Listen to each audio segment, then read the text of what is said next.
ഇങ്ങനെ ഇൻഷർട്ട് ചെയ്ത് നിൽക്കുമ്പോ ഒരു സിനിമാ നടന്റെ ഛായയൊക്കെ ഉണ്ട്.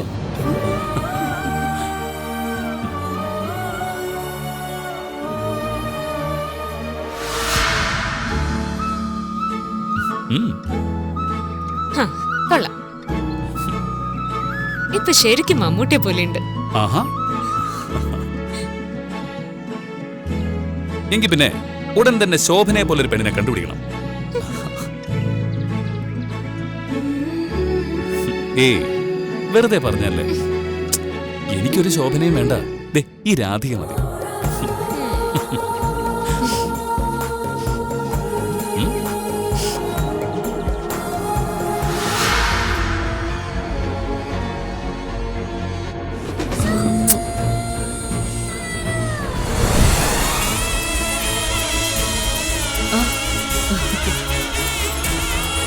എന്താ അവിടെ നിൽക്കുന്നെ? ഇങ്ങ് വാ. നമ്മള് ഭാര്യാഭർത്താക്കന്മാരാണെന്ന് രാധികയ്ക്ക് അറിയാത്തതുപോലെ തോന്നുമല്ലോ കൃഷ്ണയുടെ ചമ്മല് കണ്ട. ചായ സാറിനുള്ള ചായ ഞാനിപ്പോ കൊണ്ടുവരാം.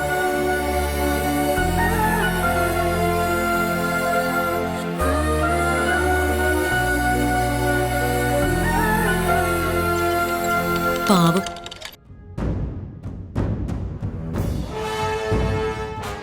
അല്ലേ, ഒരു മിനിറ്റ്. അമ്മേ, ഇത് സാറിനുള്ള ചായയാണോ? അതെ.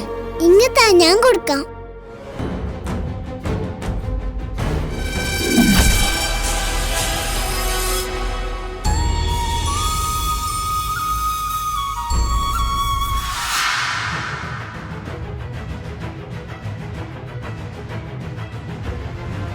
അല്ല, ഇത് പ്രോപ്പറായിട്ട് ഫിൽ ചെയ്തിട്ടില്ലല്ലോ.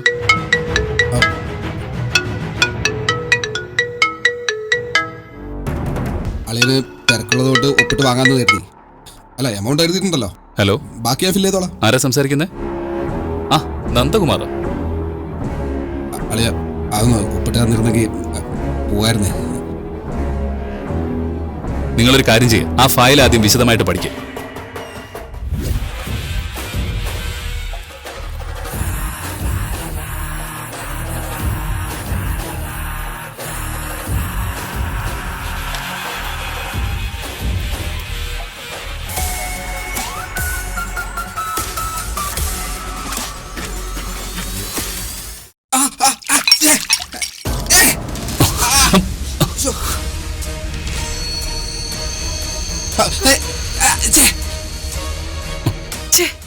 അശ്രീകരം പിടിച്ച ജന്തു. ഞാൻ അറിയാതെയാ. എന്താ എന്താ എന്തു പറ്റി? ഈ നശിച്ച പെണ്ണ ചായ കൊണ്ടുവന്ന് ചെക്കിന് മീതെ ഒഴിച്ചു. ഇവളോട് ആരെ ഇപ്പൊ ഈ ചായ ആയിട്ട് ഇങ്ങോട്ട് എഴുന്നള്ളം പറഞ്ഞത്? സാരമില്ല, കുട്ടിയല്ലേ. ഇത് വേറൊരു ചെക്കപ്പ് ഇട്ടാ തീരുന്ന പ്രശ്നമല്ലേ ഉള്ളൂ. എങ്കിൽ മോനെ, നീ ചെന്നൊരു ചെക്ക് ലീഫ് എടുത്തോണ്ട് വാ. വേണ്ട, ഞാൻ തരാം.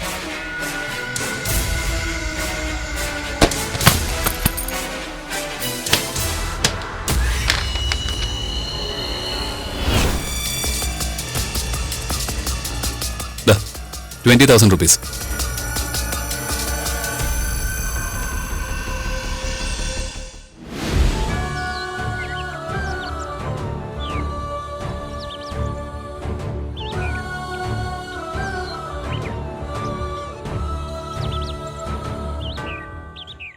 നീ മനഃപൂർവ്വമല്ലേ ചായ മറിച്ച് കളഞ്ഞത്?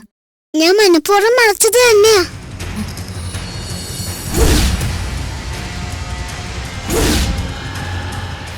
ആ അങ്കിളില്ലേ, ഭർത്തങ്കിള്,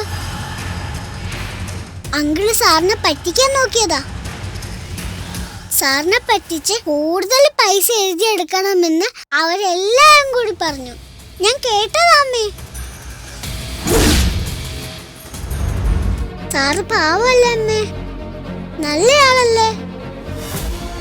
എന്നാലും സാർ അടുത്ത് വന്ന് മോളേന്ന് വിളിക്കുമ്പോ അച്ഛന് പോലെയാണെന്ന് തോന്നിപ്പോവും.